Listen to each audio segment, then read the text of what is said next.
Nggak jelas. Oke. Assalamualaikum warahmatullahi wabarakatuh. Waalaikumsalam. Waalaikumsalam. Ya, terima kasih teman-teman. Ini karena ada satu kendala dari saya, listriknya mati, jadi minta tolong ke Mas Naufal sama Mas Rehan untuk memulai acaranya.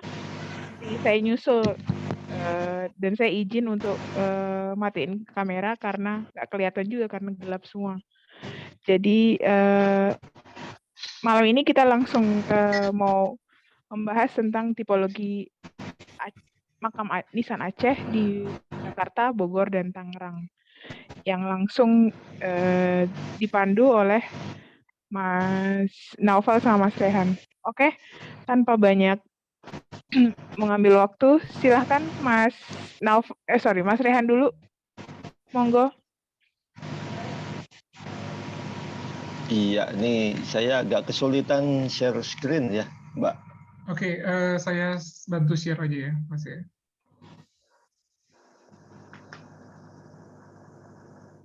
Oke.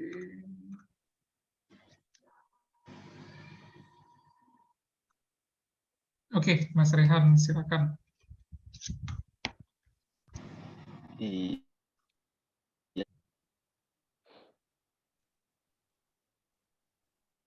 Belum ada share screen ya? Sudah terlihat belum ini share screen-nya? Kayaknya belum, Mas. Udah ada kok, Mas. Belum. Oh, berarti di saya yang nggak ada. Nah,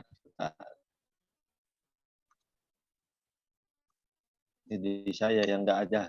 Keluar, Mas. Belum Tapi ya? nggak apa-apa deh. Belum keluar, tapi nggak apa-apa. Kalau udah ada, tapi udah kebaca semua. Sudah masuk ini harusnya ya. Oke. Oke. Sip.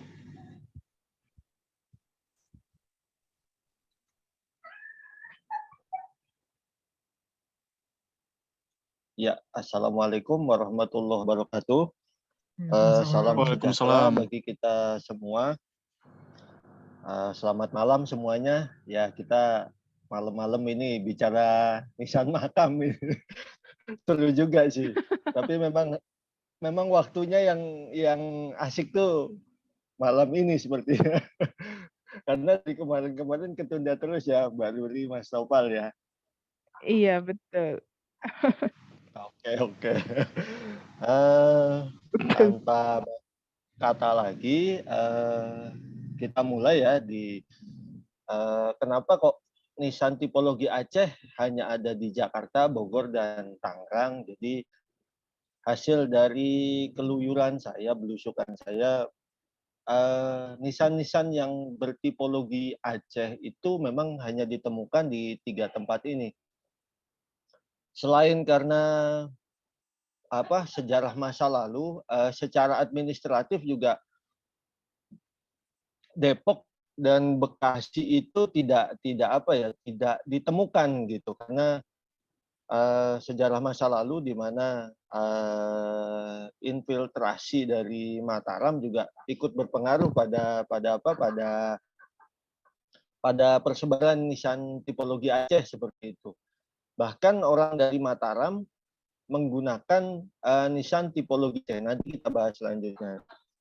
Selain itu juga secara teknis nggak saya temukan dari 2 tempat itu, jadi Depok dan Bekasi itu nggak saya temukan dari hasil keluyuran.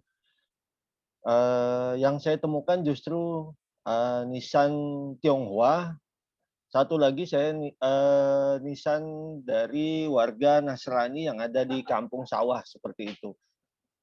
Satu lagi saya nyari satu titik nisan makam warga Nasrani itu di Cikarang sudah nggak ada seperti itu.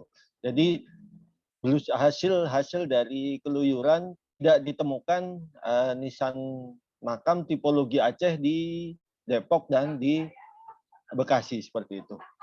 Oke, kita lanjut di slide 2, Mas. Noval. Iya, sebenarnya ini mungkin sudah banyak yang tahu ya, nisan itu dari salah satu versi itu berasal dari kosakata bahasa Arab yaitu nisyan yang artinya lupa pada dasarnya. Tapi secara istilah kata lupa itu sebenarnya untuk mengingatkan seseorang, keluarga maupun masyarakat pada orang yang telah mendahului. Jadi manusia yang telah wafat mendahului orang yang masih hidup seperti itu. Jadi istilah nisan makam secara istilah adalah suatu tanda yang diberikan di atas seseorang yang telah wafat seperti itu. Oke, kemudian makam muslim tertua di Jakarta yang masih dapat diketahui tokoh dan kronologinya adalah makam Pangeran Sanghyang. Jadi makam Pangeran Sanghyang ini lokasinya berada di Jatinegara Kaum. Nah, makam itu berasal dari tahun 1690 pasca perang Banten melawan VOC. Ada ingatan kolektif yang cukup keliru. Jadi klaim makam tertua di Jakarta saat ini itu di kompleks pemakaman Masjid As-Salafiyah dengan tokoh Pangeran Ahmad Jakarta dengan angka tahun 1640 seperti itu. Jadi Pangeran Ahmad Jakarta itu disamakan dengan Pangeran Jayakarta. Padahal itu sesuatu yang keliru di mana sejarawan Adolf Eucken menyatakan Pangeran Jayakarta itu sudah dibuang pasca pasca konflik dengan VOC di awal tahun 1619 seperti itu. Nah, dirinya diasingkan di Tanara dan wafat di sana. Nah, Pangeran Ahmad Jakarta sendiri adalah tokoh pejabat di masa VOC yang wafatnya sekitar tahun 1720. Kemudian tokoh tertua di Jakarta yang masih diingat makamnya selain Pangeran adalah Pangeran Wijayakarta seperti itu. Nah, Pangeran Wijayakarta ini, bukan Wijayakarta, Wijayakusuma itu makamnya ada di daerah Pesing. Jadi di selatan Mokervat, di sisi timur saluran Mokervat Angke ya, itu masih ada. Jadi tokoh ini eksis pada akhir abad ke-16 dan awal abad ke-17 seperti itu. Jadi ini sebagai pengantar aja. Jadi tokoh tertua yang diketahui secara kronologis itu adalah Pangeran Sanghyang, sedangkan salah satu makam tertua yang ada di Jakarta adalah makam Pangeran Wijayakusuma di Kelurahan Wijayakusuma sekarang seperti itu. Tetapi nisan makamnya yang di Pangeran Wijayakusuma itu nisan makam yang sebenarnya mungkin abad ke-18 atau 19 awal lah. Jadi tidak bisa diidentifikasikan apakah itu nisan Aceh, nisan tipologi Aceh atau bukan. Seperti itu. Ya, lanjut Mas Noval. Slide ketiga. Nah, jadi lokasi sebarannya di mana aja sih? Yang pertama ada di Masjid Angke, kemudian di Masjid Luar Batang, kemudian di Masjid Pekojan, kemudian di Kampung Bandan, kemudian di Jatinegara Kaum, Masjid Salafiyah Jatinegara Kaum, kemudian di Perkampungan Tambora itu banyak makam-makam tunggal bernisan tipologi Aceh. Kemudian di Das Utara Ciliwung Mangga 2, kemudian Das Barat Ciliwung Lenteng Agung, kemudian di Das Sunter Selatan Sunter, Selatan Kali Sunter di Kelapa Gading, kemudian di Das Mokervat Jakarta Barat yaitu di Pangeran Wijayakusuma. Oke, lanjut. Ya, di Bogor ada di makam Gunung Kulantung di daerah Jasinga, perbatasan dengan Provinsi Banten dan Provinsi Jawa Barat, atau di Kabupaten Lebak dan Kabupaten Bogor di perbatasan. Kemudian di makam Garisul di sisi selatan Sungai Cidurian. Kemudian kompleks makam Mbah Muhyiddin di Jasinga. Kemudian kompleks makam Syekh Abdul Rashid di Ciseeng sebelah timur dari Sungai Cisadane. Kemudian makam Karadenan Kaum di sebelah timur Sungai Ciliwung. Kemudian makam Tarikolot di Cimande di Bogor Selatan. Kemudian kompleks makam Mbah Dalem. Kemudian makam Tunggal Eyang Abdul Kahir di Tanah Serial Bogor. Kemudian makam Ahmad Maribaya di daerah Tenjo. Ini agak sulit nih yang makam Ahmad Maribaya karena di dalam banget tempatnya. Kemudian di Tangerang yang terutama di kompleks Masjid Kalipasir. Kemudian makam Radar Auri di Cadas Kukun. Kemudian kompleks makam Kampung Telaga Kahuripan. Kemudian kompleks makam Kramat Tajuk yang ada di Serpong, di dekat Serpong, di sisi timur dari Sungai Cisadane. Sebenarnya masih banyak lagi karena tapi sebarannya satu-satu gitu. Maksudnya itu tunggal-tunggal. Sebenarnya masih banyak lagi di daerah Bogor dan Tangerang bagian selatan. Oke, kita lanjut. Nah, ini tipe nisan makam gaya Aceh. Jadi saya mengambil contoh dari tipe-tipe yang sudah dibuat oleh Profesor Usman ya. Mas Nopal ya. Otman Yatim. Otman Yatim tahun 88 ya. Kemudian yang terbaru dari Mas Repelita, Wahyu Utama Repelita itu membuat spesifikasi yang lain, tetapi saya secara umum mengambil dari Profesor Otman Yatim tahun 88.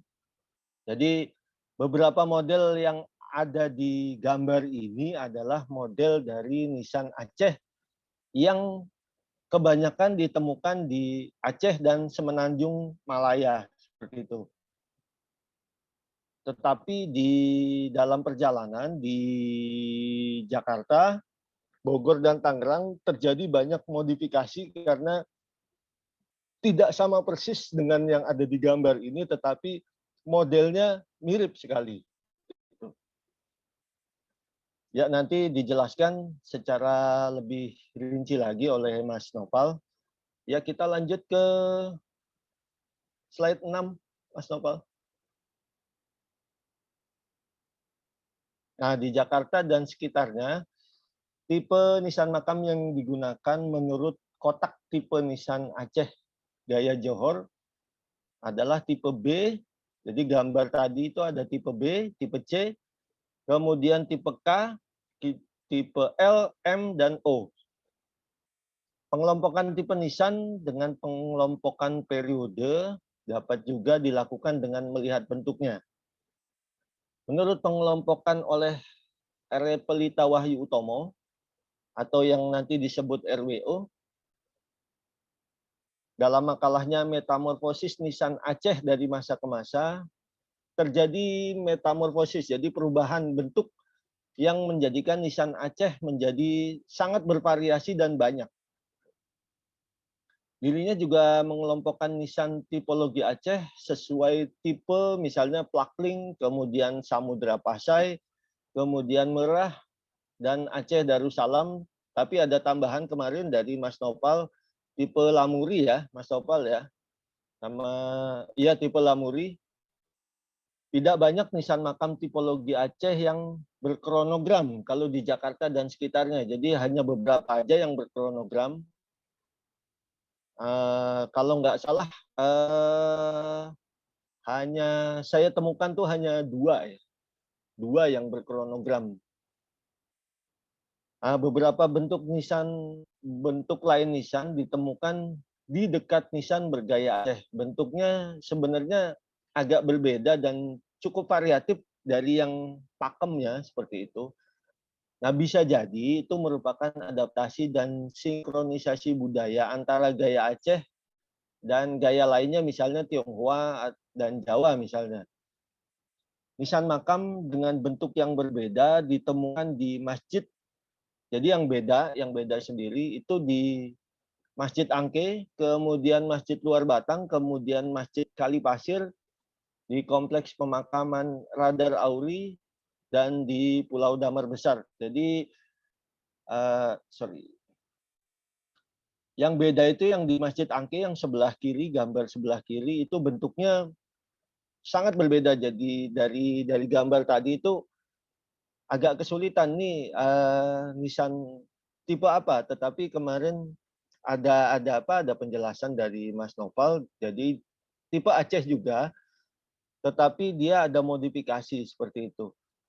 Nah, yang tengah ini kebanyakan ditemukan di beberapa nisan di beberapa makam yang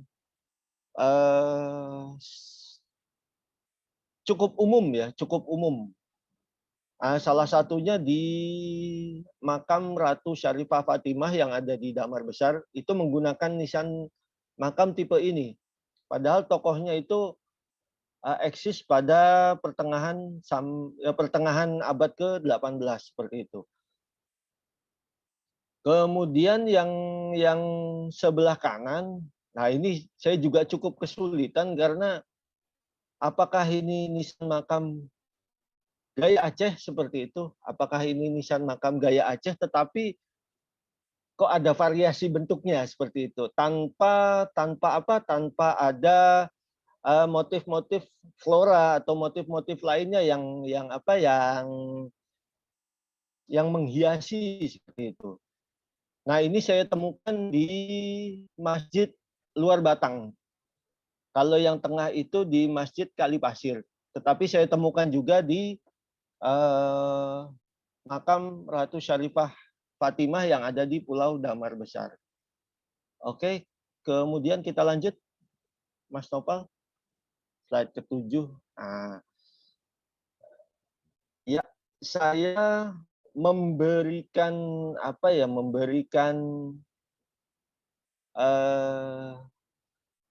memberikan tipe pada nisan makam gaya ini sebagai tipe C sesuai gambar yang slide 5 tadi.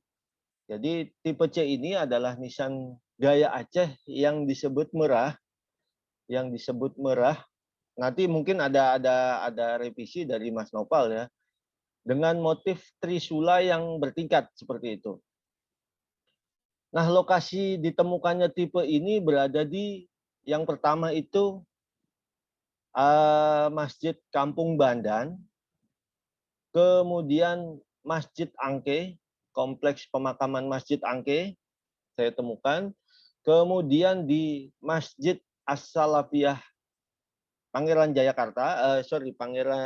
Jatinegara Kaum, di makam Pangeran Ahmad Jakarta. Masjid Jayakarta itu di mana? Di Mangga Besar. Itu di Mangga Besar di agak tempatnya itu di sejajar dengan makam Sobengkong. Kemudian di Masjid As-Salafiyah, Kompleks Pemakaman Jatinegara Kaum. Kemudian di Das Ciliwung bagian barat di Lenteng Agung. Tempatnya ini di pinggir sungai ya. Namanya Jalan Keramat kalau teman-teman mau ke sana. Kemudian di Das Sunter bagian selatan Kelapa Gading. Nah, ini saya menduga karena artefak nisan makam ini yang kelihatan hanya puncak kepalanya saja seperti itu. Ini kalau teman-teman mau main ke sana itu di map ada. Jadi di map itu patokannya adalah Pangeran Papak. Seperti itu. Nah, ini yang paling kiri, karena nisannya sudah patah ini posisinya ada di Masjid Kampung Bandan. Kemudian yang kepalanya patah, puncaknya patah itu adanya di Masjid Angke, Kompleks Pemakaman Masjid Angke. Nah, yang tengah ini di Masjid Jayakarta, namanya Masjid Jayakarta, itu di daerah Mangga 2, sorry. Bukan Mangga Besar, tadi Mangga 2. Itu letaknya sejajar dengan makam Sobengkong. Jadi kalau jalan itu tinggal jalan ke timur, mungkin sekitar 200 meteran lah dari makam Sobengkong. Nah, uniknya di dalam Masjid Jayakarta ini adalah tokoh Jawa, jadi patih pertama Kasunanan Surakarta, tetapi makam yang wafat di Jakarta pada masa pembuangan, tapi diberikan nisan makam Gaya Aceh seperti itu. Kemudian ini makam Pangeran Ahmad Jakarta yang ada di Jatinegara Kaum. Kemudian yang paling kanan itu adalah makam di Lenteng Agung seperti itu. Tapi dari beberapa sumber dan terutama sumber lisan, nisan-nisan makam ini semuanya adalah tokoh bangsawan seperti itu. Hanya yang tiga di sebelah dari tengah sampai ke kanan itu hanya diketahui tokohnya, sedangkan dua makam lainnya yang di sebelah kiri itu nggak diketahui tokohnya. Oke, Mas Novel. Ya, selanjutnya adalah tipe nisan makam Aceh gaya Samudra Pasai. Jadi jenisnya adalah kurung kurawal. Kemarin kita sudah diskusi dengan Mas Nopal yang dapat ditemukan seperti itu. Menurut nisan Aceh gaya Johor, tipe ini penomorannya adalah tipe B dan O.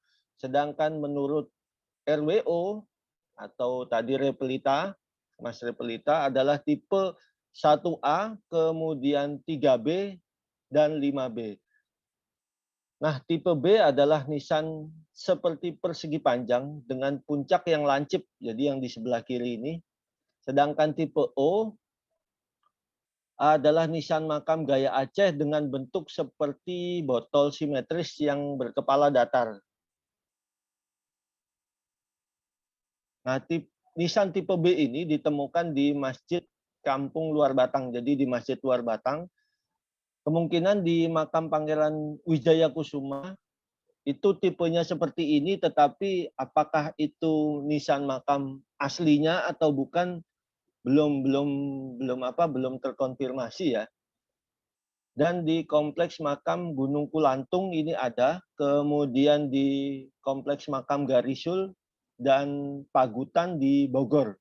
Jadi nisan makam yang di sebelah kiri ini adanya di Masjid Kampung Luar Batang, dan kemungkinan di makam Pangeran Wijaya Kusuma kalau di Jakarta, kalau di Bogor itu ada di Gunung Kulantung, kemudian di Garisul, kemudian di Pagutan.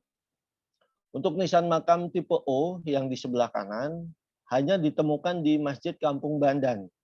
Saya nggak menemukannya di tempat yang lain. Nisan makam tipe B sudah ada inskripsinya dan kronogram. Jadi inskripsi itu tulisannya, kemudian ada kronogramnya seperti itu. Tipe ini juga populer digunakan hingga abad ke-20.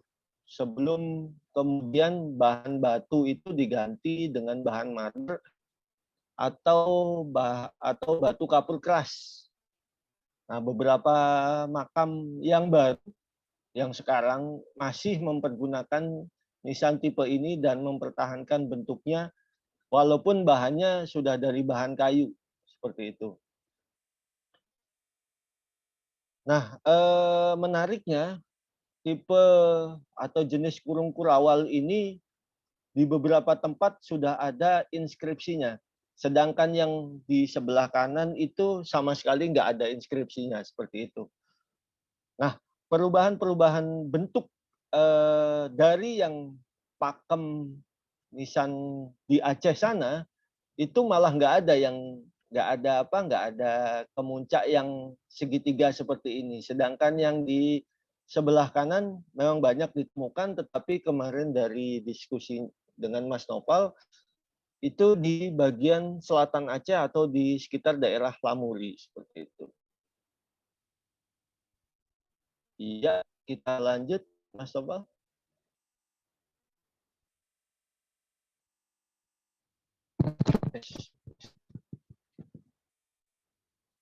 Nah, ini nisan Aceh Samudra Pasai tipe buah ketapang. Kalau kemarin diganti buah lotus ya. Lotus, kuncup lotus. Aslinya itu kuncup lotus menurut Mas Nopal. Tapi ini udah karena Mbak Ruri agak ada gangguan teknis, jadi nggak bisa nge-share yang sudah direvisi seperti itu. Nah, nisan tipologi Aceh Samudra Pasai adalah suatu nisan tipe buah ketapang. Jadi buah ketapang itu bentuknya seperti ini, gambar sebelah kanan. Di bagian kemuncaknya seperti itu. Sedangkan di bagian tubuhnya hingga ke bawah itu berbentuk kotak persegi panjang. Nah, nisan model ini mirip sekali dengan nisan makam Sultan Malik Uz-Zahir di Samudra Pasai, di mana tubuh nisannya dipahatkan inskripsi dalam bahasa Arab termasuk kronogram di sana. Pada gambar model nisan Aceh gaya Johor dan periode waktu seperti yang di atas tadi,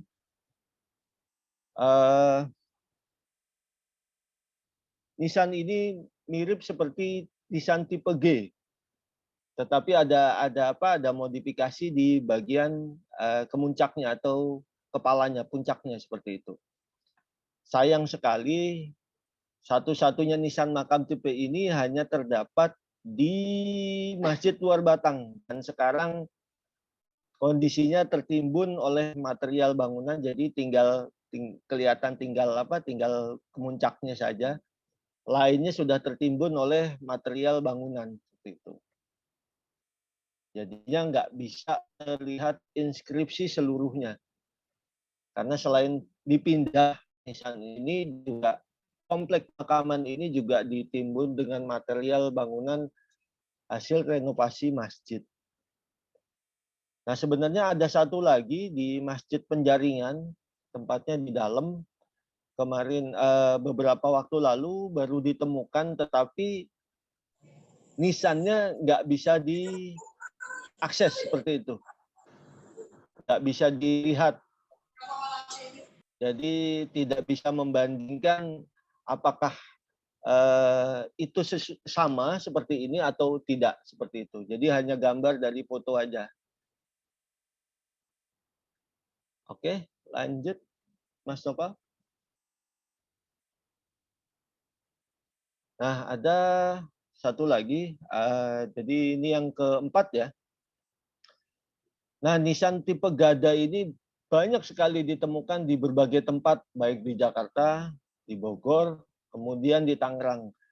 Menurut tipologinya, nisan yang ada itu atau yang ditemukan bertipe K, L, dan M dengan modifikasi pahatan eksterior yang berbeda.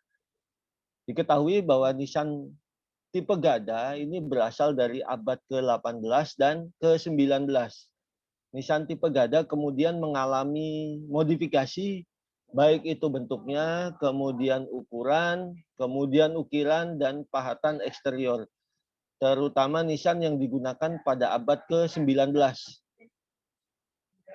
tipe Gada juga mengalami perkembangan di mana nisan tipe itu mulai dipahatkan inskripsi dan kronogram. Pahatan inskripsi dan kronogram pada nisan tipe Gada dapat kita lihat dari nisan tipologi Aceh di Kompleks Makam Garisul dan Gunung Kulantung di Bogor. Selain dari itu, nisan tipe Gada hanya dipahatkan di eksterior nisan sebagai bagian dari artistik. Nah, pada pertengahan abad ke-19, nisan tipe Gada mengalami perubahan ukuran dan bentuk. Jadi bentuknya nggak sesuai lagi dengan apa yang ada di Aceh seperti itu. Bentuknya semakin mengalami modifikasi dan tidak lagi mengikuti pakem dan ukurannya yang yaitu jadi semakin mengecil. Nanti kita lihat fotonya.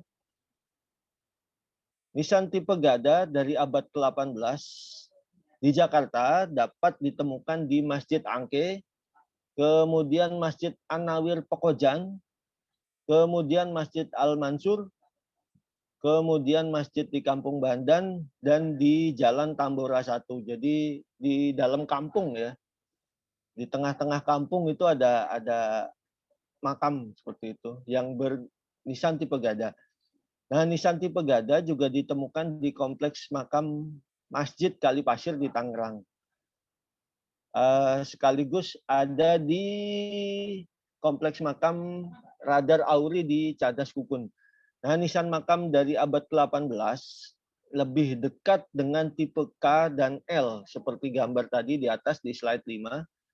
Sedangkan nisan tipe Gada dari abad ke-19 terdapat di banyak tempat seperti di kompleks makam Garisul lagi, kemudian kompleks makam Gunung Kulantung, kemudian kompleks makam Pagutan atau yang kita lebih kenal atau di Google Map dapat di-search itu makam Seribu Aulia, itu di daerah Jasinga, kemudian kompleks makam Syekh Abdul Rashid di Ciseeng, kemudian kompleks makam Kampung Karadenan Kaum di sebelah timur dari stasiun Cilebut, kemudian kompleks makam dari Mbah Abdul Kahir yang ada di Tanah Serial, kemudian kompleks makam di Tarikolot, Desa Cimande, kemudian kompleks makam Mbah Muhyiddin, kompleks makam Mbah Dalem di Bogor,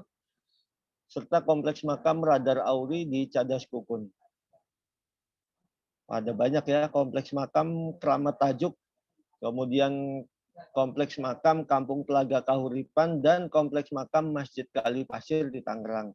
Nah, tipe-tipe yang saya temukan itu saya sesuaikan dengan tipe yang lebih dekat dengan nisan makam tipe M.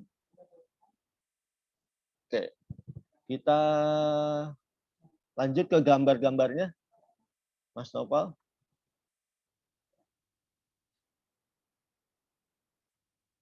Nah, ini gambar-gambar yang nisan yang bertipe Gada seperti itu. Nisan tipologi Aceh dengan tipenya tipe Gada. Nah, yang di pojok kiri atas itu di makam Masjid An-Nawir Pekojan itu ada inskripsinya. Satu-satunya inskripsi yang berasal dari abad ke-18. Kemudian yang di tengah itu saya temukan juga di kompleks pemakaman di Masjid Angke. Kemudian kiri bawah itu di kompleks pemakaman Mbah Dalem di Bogor. Kemudian yang tengahnya lagi itu di kompleks pemakaman di Tarikolot, Cimande. Kemudian yang di sebelah kanan yang tengah itu saya ini dari kompleks Masjid Angke juga. Sebelah kanannya juga. Kemudian yang bawah yang ditutupi oleh kain itu adanya di Masjid Kali Pasir. Kemudian yang di sebelah kanan itu adanya di kompleks makam Garisul. Nah, dari semua tipe nisan Aceh tipe gada ini, yang ukurannya sesuai dengan yang seperti di Aceh itu yang di gambar kanan bawah, 2 gambar kanan bawah seperti itu. Yang lainnya itu bentuknya, bukan bentuknya, ukurannya kecil dan bentuknya itu juga telah dimodifikasi. Nanti dijelaskan sama Mas Nopal. Oke, kita lanjut, Mas Nopal.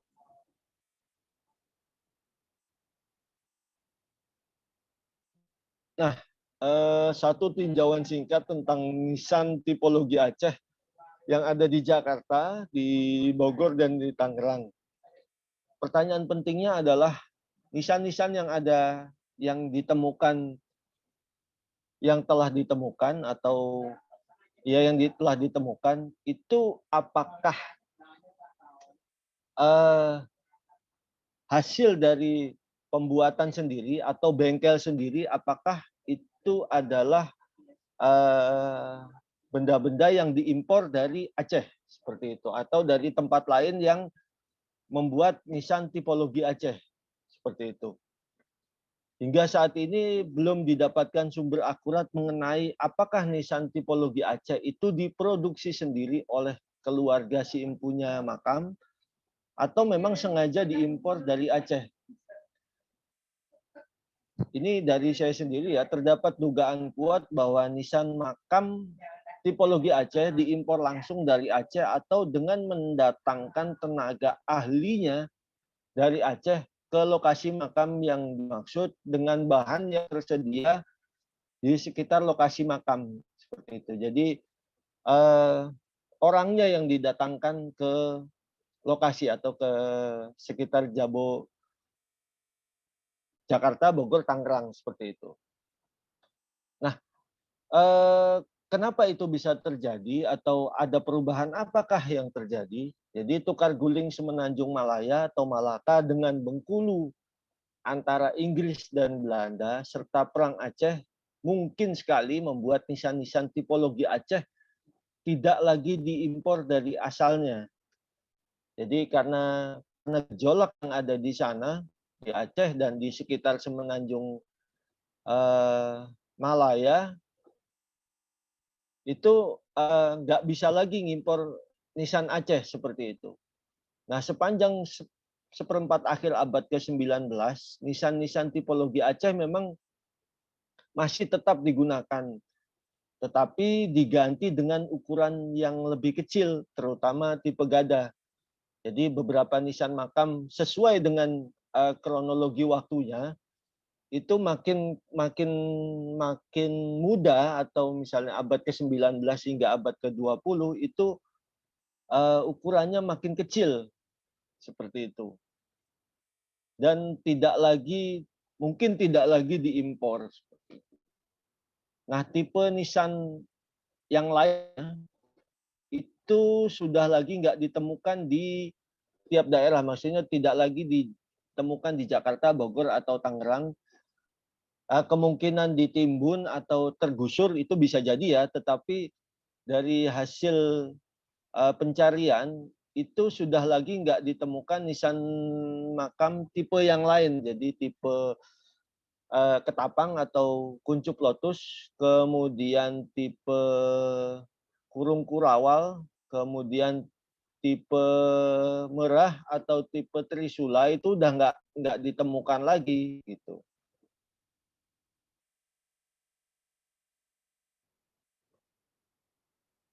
Nah, kemudian persebaran tipologi nisan Aceh menurut bentang alam dan infrastruktur. Jadi kalau kita melihat posisinya di daerah aliran sungai, di Jakarta itu ada 5 titik, kemudian di Bogor itu ada 6 titik, kemudian di Tangerang itu ada 2 titik seperti itu. Sedangkan di lingkungan masjid di Jakarta itu ada 5 titik, kemudian di Bogor ada 2 titik, di Tangerang 1 titik.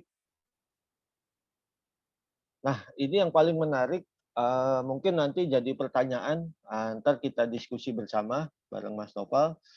Jadi perubahan dan kontinuitas penggunaan tipologi Aceh, nisan tipologi Aceh. Yang pertama adalah perubahan ukuran. Jadi pakem yang ada di Aceh kemudian tipologinya dipakai tapi ukurannya mengecil atau berubah seperti itu. Kemudian variasi bentuk, jadi bentuknya itu sudah mulai tidak mengikuti tidak mengikuti pakem yang ada di Aceh sendiri seperti itu. Kemudian penambahan kronogram, jadi di beberapa nisan makam, baik nisan makam abad ke-18 maupun ke-19, yang biasanya nggak ada kronogramnya, itu kemudian ditambahkan seperti itu. Kalau inskripsi ada, cuma kronogram ini menjadi salah satu penanda penting kapan si empunya makam ini wafat seperti itu. Kemudian perubahan motif hiasan, ini juga tidak sama bentuknya tipologi nisan Aceh, tetapi motifnya atau motif hiasannya itu berbeda seperti itu. Kemudian peralihan bahan, jadi bahan-bahan yang digunakan seharusnya batu kali, tetapi di beberapa tempat digunakan batu kapur keras, kemudian marmer. Di beberapa tempat itu motifnya motif Aceh, tapi bahannya bahan marmer seperti itu. Dan sudah lengkap inskripsinya, baik itu tokohnya, kemudian tahun wafatnya, kemudian jabatannya apa, itu sudah mulai komplit di abad ke-19 sama 20 seperti itu. Di akhir abad ke-19 sama awal abad ke-20. Kemudian perubahan penggunaan. Jadi ada perubahan penggunaan. Jadi nisan makam yang digunakan tokohnya itu abad ke-17, tetapi nisan makamnya abad ke-18 akhir atau abad ke-19 awal. Nah, contohnya itu kalau teman-teman sempat main di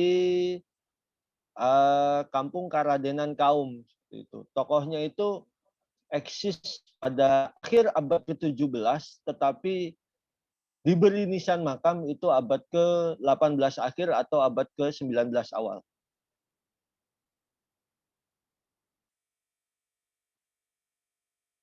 Ya, mungkin seperti itu, Mas Nopal. Cukup, terima kasih. Kembalikan. Oke, terima kasih. Akhirnya saya listrik di rumah sudah hidup lagi. Alhamdulillah. Alhamdulillah, Mbak. Jadi langsung aja. Jadi tadi terima kasih Mas Rehan untuk penjelasannya.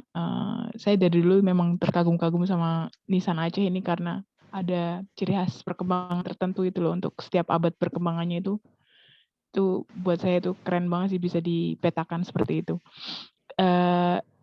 Untuk tanggapan selanjutnya, Mas Naufal mungkin bisa menceritakan perbandingan nisan-nisan di Aceh sendiri dengan yang di Jakarta, Bogor, dan Tangerang. Silahkan. Oke, iya, terima kasih Mbak Ruri, dan terima kasih juga tadi Mas Rehan yang sudah memberikan atau menyampaikan hasil keluyurannya ya, yang menghasilkan sebuah paparan yang cukup komprehensif menurut saya ya, karena di sini bisa kita lihat ya bahwa koneksi Batu Aceh yang sudah sempat disampaikan oleh Pak Otman Yatim ya, atau Dr. Otman Yatim, ternyata memang terbukti ya bahwa di Jakarta, Bogor, dan Tangerang itu ada kayak gitu. Jadi mungkin untuk menanggapi presentasinya Mas Rehan tadi, saya akan mulai dengan pembahasan terminologinya dulu ya. Jadi jika di di penelitian seperti penelitiannya Dr. Hasan Muarif Abari, kemudian Dr. Otman Yatim yang tadi membuat klasifikasi, kemudian dan peneliti-peneliti selanjutnya, yaitu mereka memberikan istilah untuk nisan seperti ini dengan istilah batu Aceh atau nisan Aceh ya. Tapi ini memang istilah yang ternyata dikenal di luar Aceh ya, bukan di dalam Acehnya sendiri. Nah, itu penyebutan batu-batu yang disebut dengan batu Aceh tadi yang memang memiliki hal-hal yang berkaitan dengan segi materialnya mirip, kemudian bentuk utamanya juga mirip, bentuk umumnya, kemudian juga ada unsur-unsur dekorasi yang mirip ya. Jika di bukunya Dr. Otman Yatim itu dibagi ke dalam 3 bagian, ya. Jadi ada bagian kepalanya, bagian tengah, bagian kaki. Sebenarnya ini bukan pembagian yang dilakukan oleh masyarakat Aceh, tapi untuk memudahkan klasifikasinya seperti itu ya. Jadi bagian atas ada corak-corak tertentu yang berbentuk lebih seperti awan-awan. Kemudian bagian tengah adalah bagian tulisannya atau inskripsinya. Dan juga ada bagian yang seperti bahu, dan kemudian bagian bawahnya itu adalah bagian kaki. Nah, ini ditemukan di berbagai bentuk-bentuk daripada nisan Aceh. Itu untuk bentuk umum atau bentuk form secara keseluruhannya. Selanjutnya ini keterangan soal penamaan batu Aceh ini merupakan juga memori kolektif atau rekaman kolektif dari masyarakat-masyarakat di luar Aceh yang tentunya pernah melihat batu tersebut, kemudian menamakan batu model seperti itu dengan batu Aceh ya. Jadi bukan serta-merta itu merupakan kata-kata daripada ilmuwan-ilmuwan ini ya, tapi mereka mendapatkan informasi dari orang-orang sekitar seperti itu. Nah, di Aceh sendiri, ya batu tadi tidak pernah disebut batu Aceh, ya walaupun memang jumlahnya sangat melimpah, tapi ada beberapa penyebutan. Yang pertama di Kabupaten Aceh Utara itu disebut batu timpi, ya atau batu pipih, ya karena memang yang berkembang di Aceh Utara atau bekas daerah Kerajaan Pasai itu adalah batu yang apa namanya gepeng ya, pipih gitu, ya jadi yang bentuknya masih seperti slab, ya. Kemudian itu juga sering disebut dengan jirat batu timpi tadi ya, atau batu yang pipih ya, atau kuburan batu pipih. Nah, sedangkan di daerah sekitaran Banda Aceh ya, atau di daerah bekas Kerajaan Lamuri, bekas Kerajaan Lama itu dia disebutkan bate plapling ya, atau bate plang-pleng ya, karena memang menurut masyarakat sekitar ya seperti belang-belang gitu ya, ada loreng-lorengnya seperti itu menurut masyarakat sekitar. Sedangkan secara umum ya itu sering disebut dengan bate jerat awai ya, atau batu kubur dari masa lalu, atau juga ada yang bilang jerat zaman ya, atau kuburan-kuburan zaman. Ya, jadi itu penyebutan-penyebutan yang ada di Aceh sini ya. Sama aja seperti misalnya kayak mie Aceh ya. Mie Aceh mungkin di Jabodetabek yang namanya mie Aceh, tapi kalau di Aceh kan nggak ada yang namanya mie Aceh karena mie yang dijual itu ya mie dengan nama orang lain seperti itu ya. Jadi kira-kira seperti itulah di Aceh, tidak pernah disebut dengan batu Aceh. Nah, ini merupakan penelitian yang tadi sempat di mention oleh Mas Rehan yang digunakan untuk mengelompokkannya, yaitu pemetaan yang pernah dilakukan oleh Dr. Otman Yatim. Jadi Dr. Otman Yatim ini membuat klasifikasi yang tadi karena memang dia menemukan batu-batu tipe Aceh tadi di Pahang ya, di Malaysia, di Semenanjung Melayu.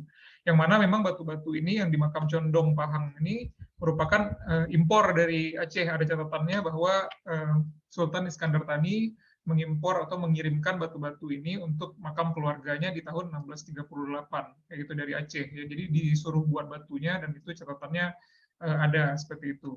Nah, ini kira-kira peta persebarannya ya. Jadi persebaran dengan yang garis itu adalah peta persebaran model tipe Aceh. Sedangkan model tipe Samudra Pasai dulu disebarkannya lewat Malaka ya. Sedangkan yang tipe Aceh ini langsung disebarkan ke titik-titik yang lain karena Malaka saat itu sudah dikuasai oleh Portugis. Ya.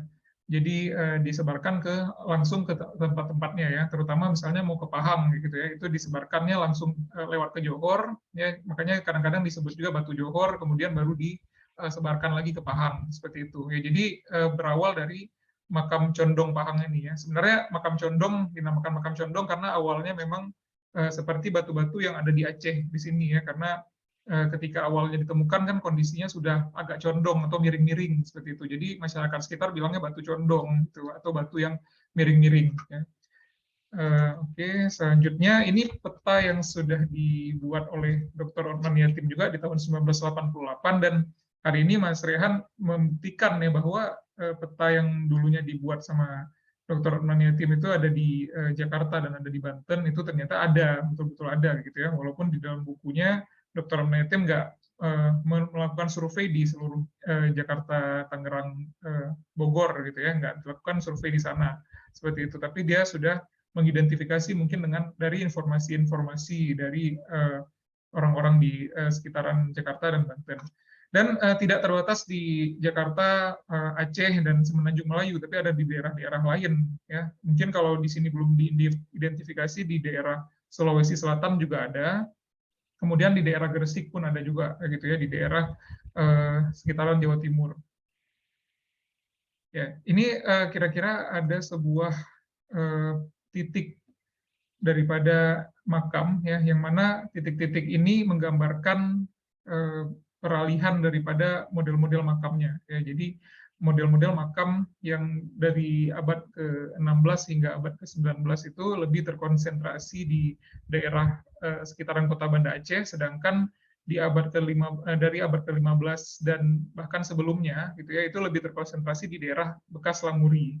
Ya, perlu diketahui juga Kerajaan Aceh Darussalam baru dikenal pada abad ke-16 dan abad ke-17 gitu ya. Jadi nama Aceh baru digunakan pada saat itu. Sedangkan sebelumnya ada kerajaan-kerajaan kecil, ya misalnya Pasai sudah lebih tua gitu ya di abad ke-13. Kemudian Lamuri juga seperti itu, sudah lebih tua lagi ya gitu ya. Nah, di abad ke-16 dan abad ke-17 ada kepercayaan bahwa dua dinasti yang ada di sekitaran Banda Aceh, ada dinasti Darul Kamal dan dinasti Mukuta Alam di sekitaran sini, mereka bersatu ya. Ini juga yang kemungkinan membuat model-model daripada batu nisan dari kedua belah pihak ya, baik pihaknya Pasai yang kemudian pindah ke Darul Kamal, kemudian Lamuri yang pindah ke Mukuta Alam, kemudian bersatu gitu ya, membentuk karya batu nisan yang lebih menarik lagi seperti itu. Jadi akhirnya terjadi peleburan. Tentunya bukan hanya peleburan dari dalam ya, nanti akan kita jelaskan ada juga peleburan dari luar. Nah, ini klasifikasi batu Aceh yang sempat dibuat oleh Dr. Otman Yatim yang sudah lebih awal ya, yang pertama sekali dia mengklasifikasikan berdasarkan rentang waktu. Jadi jika pada masa awalnya model batunya sudah seperti yang terlihat ada trisula kecil, tapi memang sudah membentuk ada bagian inskripsi di tengah-tengahnya, gitu ya. Jadi itu yang sangat menjelaskan bahwa itu bentukan batu Aceh. Nah, ini tipe-tipe seperti ini yang 1400 ini ditemukan di daerah-daerah yang sudah sangat lama seperti Pasai dan daerah Gampung Pandi. Ya. Jadi Gampung Pandi itu merupakan titik lama daripada Banda Aceh. Sedangkan yang 1500-an ini banyak sekali ditemukan di daerah Pasai, ya, dan bagian yang terakhir ini adalah semacam peralihan ke Aceh Darussalam. Ya, jadi ketika sudah masuk ke Aceh Darussalam, bentuknya dari yang tadinya bate tipi atau pipih, kemudian menjadi lebih lebih kotak, gitu ya, lebih kotak persegi panjang. Ya, rata-rata bentuknya kotak persegi panjang. Sedangkan di 1600 dan 1700 hingga 1800 dengan bentuk gada ini rata-rata merupakan keturunan Bugis ya, atau raja-raja yang dari keturunan Bugis dan keturunan Arab.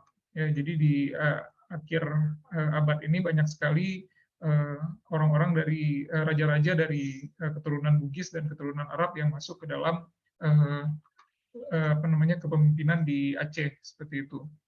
Nah, menurut Dr. Otman Yatim juga bukan hanya bentukan umumnya ya, tapi juga penggunaan ornamen-ornamen yang bisa dilihat ya, seperti ornamen-ornamen yang sudah dikelompokkan ini adalah ornamen-ornamen yang biasa digunakan di dalam makam.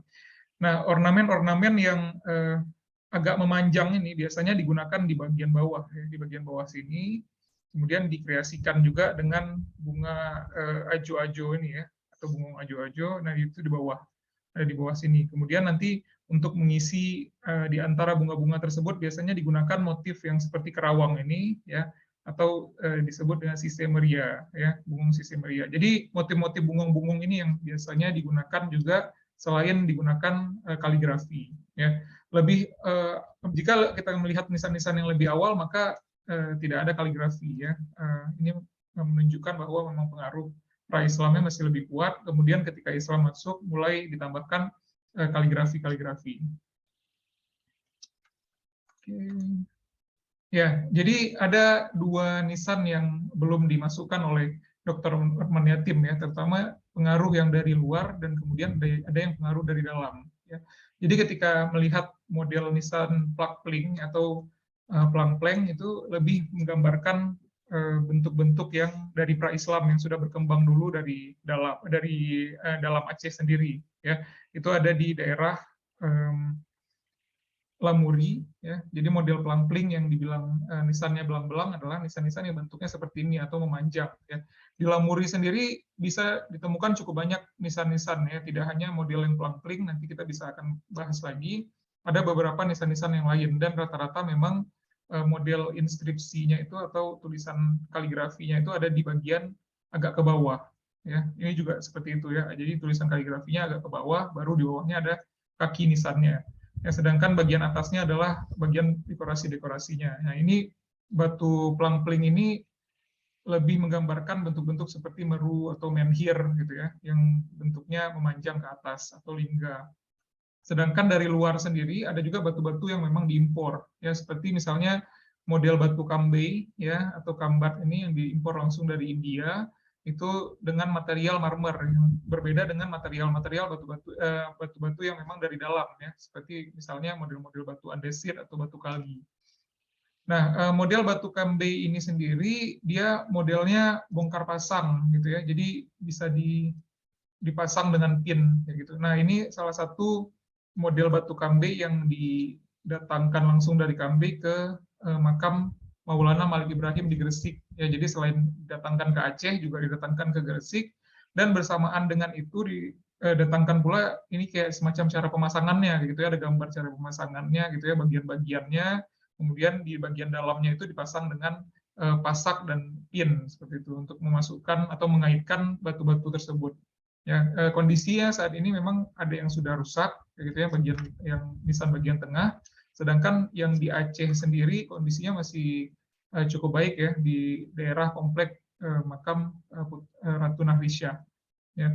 Nah, di sini penggunaan daripada ornamen-ornamennya rata-rata kaligrafi, ada juga yang menggunakan ornamen-ornamen seperti purnakalasa, dan juga ada model lampu-lampu yang tentunya bukan ornamen-ornamen dari dalam Aceh sendiri. Ya, jadi ornamen-ornamen dari luar.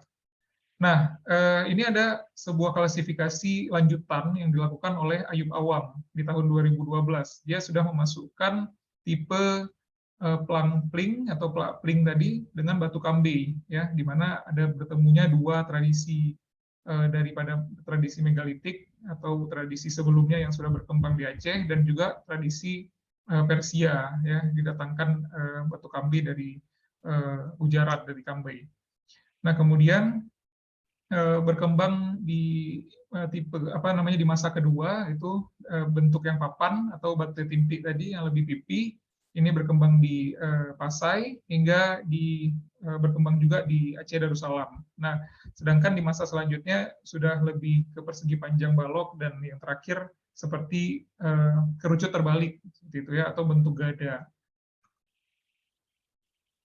Nah, ini juga ada klasifikasi yang lebih baru lagi. Ini memperlihatkan, sebenarnya kalau kita bilang metamorfosis, mungkin lebih tepatnya ke ragam bentuk lah seperti itu ya. Jadi semakin ke sini atau semakin baru bentuk-bentuknya itu kadang-kadang semakin banyak ornamen seperti itu. Dari awal-awalnya yang lebih sederhana, kemudian ke bentuk-bentuk yang lebih kompleks dengan ornamen-ornamen. Jadi ini Wahyu Utama Repelita telah melakukan semacam klasifikasi dengan menjejerkan beberapa bentuk dari masa ke masa. Ya. Di situ ditemukan bahwa dari masa ke masa memang dari model yang tadinya tidak terlalu banyak ornamen, kemudian semakin banyak ornamennya. Ya. Kemudian juga dikelompokkan di baik dari Samudra Pasai, Aceh Darussalam, dan juga yang terakhir adalah dinasti-dinasti luar, ya, seperti misalnya A dan B itu adalah dinasti-dinasti yang dari keturunan Arab, sedangkan yang bentuk C di sebelah kanan bawah ini adalah dinasti-dinasti Bugis. Nah, sedangkan yang di bagian kanan atas ini adalah nisan-nisan impor yang tadinya dari marmer. Jadi bagian kanan atas ini yang dari marmer itu terletak di kompleks makam Ratu Nahrisyah. Seperti itu. Nah, selain daripada dua tipe tadi, ada tipe yang dari luar dan ada yang tipe dari dalam seperti nisan plug-pling, ada juga yang belum dimasukkan ya, atau yaitu tipe kuburan bertembok atau kandang. Ya, di Aceh kandang itu merujuk kepada kompleks pemakaman raja-raja. Nah, kandang ini walaupun sekarang hanya yang bertembok itu hanya satu yang ditemukan di kompleks Taman Gunungan, ya di sebelah Gunungan terdapat sebuah kandang yang sampai hari ini dipercaya sebagai makam daripada Sultan Iskandar Tani. Walaupun ketika dilakukan penggalian oleh Hasan Ambari pada 1957 ditemukan bahwa di tengah-tengahnya itu ada sebuah peti mati yang berisi jenazah wanita ya beserta dengan kepingan-kepingan emas di tengah-tengahnya. Nah, ini juga semacam menggoyangkan pendapat ya bahwa ini merupakan makam daripada Sultan Iskandar Tani. Sampai sekarang belum berhasil diidentifikasi ini makamnya siapa, tapi bentuk-bentuk seperti ini jika mengacu pada peta lama Kutaraja sebelum benteng daripada istana dihancurkan oleh Belanda, itu banyak sekali kuburan-kuburan bertembok seperti di sebelah kiri ini. Ya, ini merupakan dua objek yang berbeda ya. Jadi ada banyak seperti ini. Ada model tembok yang masih tersisa bagian kakinya ya, ini di daerah pesisir yang disebut dengan diwai makam ya. Selain disebut dengan kuburan bertembok, ini bagi masyarakat lokal disebut dengan diwai makam. Diwai ini sendiri dari kata dewala ya, dewala itu berarti tembok ya atau pagar ya, berasal dari bahasa Persia. Nah, model kuburan bertembok ini sendiri juga menurut gambar-gambar lama ya, ini dari buku Telstra Aceh Orlok, ini bisa dilihat ada gerbangnya ya, yang penuh dengan ukiran. Tentunya model-model seperti ini, tembok-tembok yang dipenuhi dengan ukiran-ukiran ini merupakan makam-makam tipologi untuk raja-raja ya, yang disebut dengan kandang. Nah, selain kandang yang tadinya dipagari ya, juga ada model-model kandang atau makam-makam yang memiliki emas di dalamnya ya. Misalnya di kandang Meh ini ya, ada bentuk yang seperti sarkofagus ya, atau bagian badan daripada makamnya. Nah, biasanya di bagian sini ada dua nisan ya, tapi bagian di kandang emas ini sudah banyak sekali yang hilang ya, karena memang menurut catatan ya, bahwa di dalam kandang emas ini memang dulunya berisi nisan-nisan yang memang terbuat dari emas murni, atau ada juga bagian-bagiannya daripada emas ya, yang mana menjelaskan kenapa memang sudah tidak ada lagi sekarang ya, apalagi telah terjadi perang pada masa perang dengan Belanda atau perang-perang yang sebelumnya gitu ya. Jadi ada kemungkinan yang memang nisan-nisan dengan logam mulia itu sudah pada berhilangan. Tapi yang ingin saya jelaskan di sini adalah tipologi atau model yang ada sarkofagusnya ya, atau yang seperti meja gitu ya.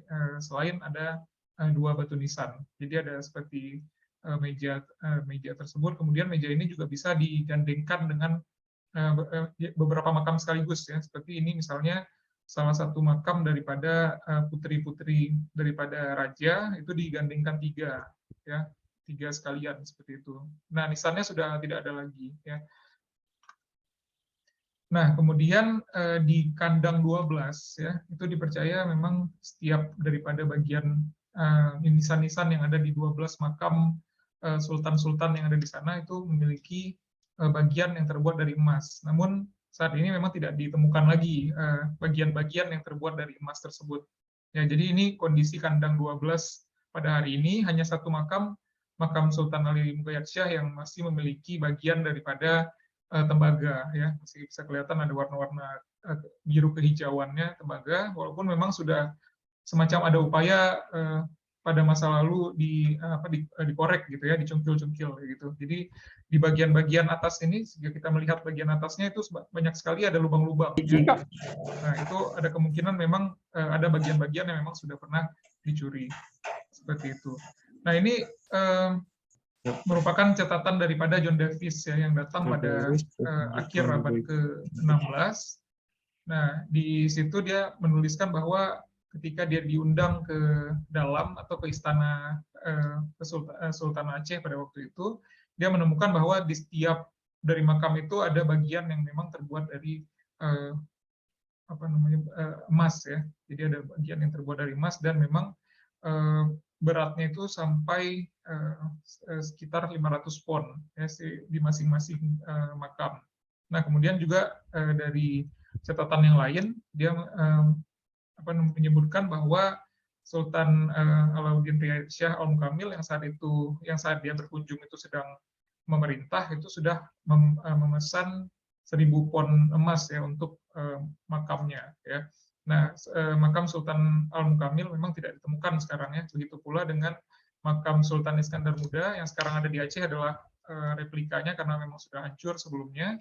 Juga makam Sultan Iskandar Tani ya, itu juga sudah tidak ada. Ya, dipercaya memang makam ketiga Sultan ini terbuat dari logam mulia yang murni ya, semua keseluruhannya itu logam mulia. Jadi ya kemungkinan memang sudah hilang ya saat masa perang.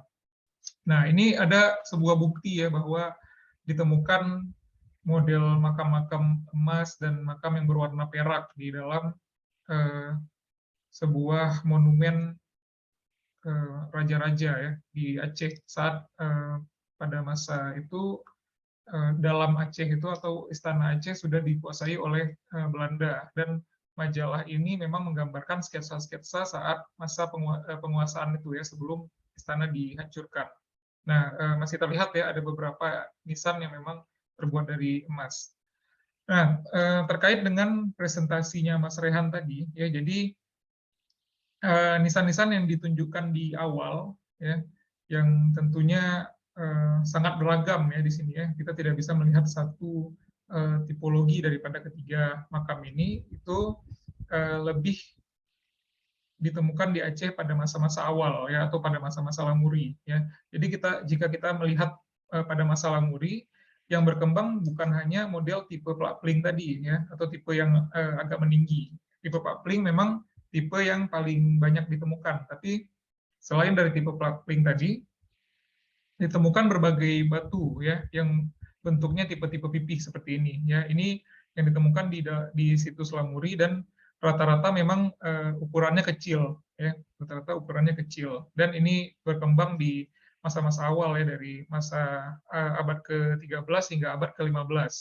Nah, ini menariknya bahwa dari presentasi Mas Raihan tadi kita bisa melihat bahwa di Jakarta dan sekitarnya justru berkembang di abad ke-17 dan abad ke-18 ya atau masa setelahnya.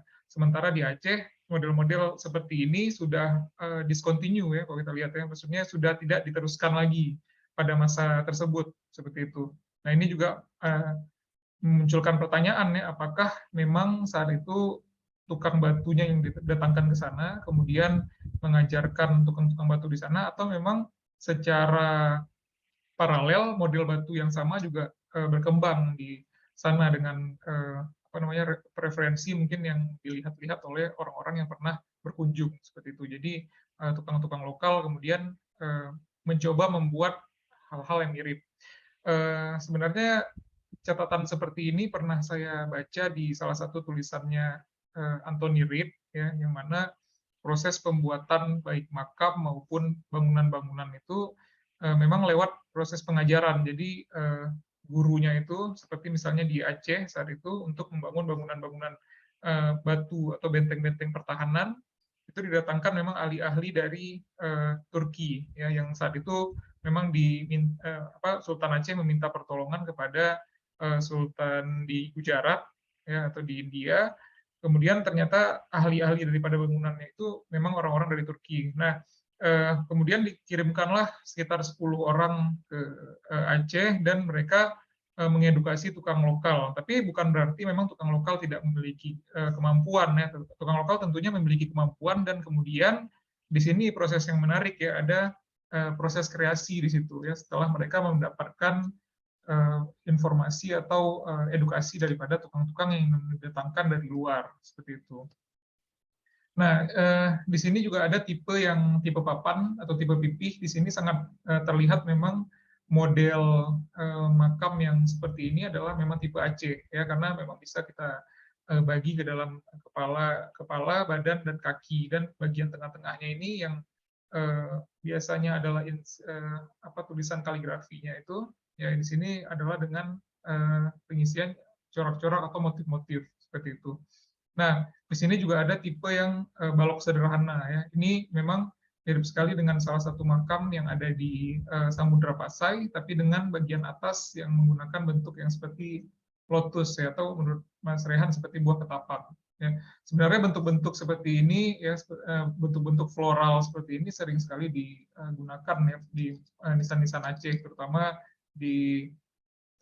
dengan menggunakan motif-motif yang biasa digunakan di kesenian-kesenian Aceh seperti itu. Nah, di sini juga ada tipe C atau tipe yang menurut Dr. Akman tipe C, dan tadi disebutkan sebagai tipe merah ya.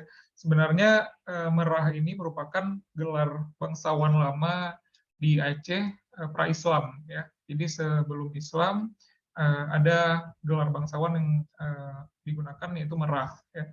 Nah, nama-nama merah ini kemudian ketika sudah datangnya Islam ya, seperti misalnya di Samudra Pasai, mereka menggunakan nama-nama yang lebih Islami seperti itu ya. Tapi memang ini menggambarkan bahwa model-model seperti ini adalah model-model yang berkembang pada makam-makam bangsawan, seperti misalnya nisannya Sultan Malikus Saleh ya.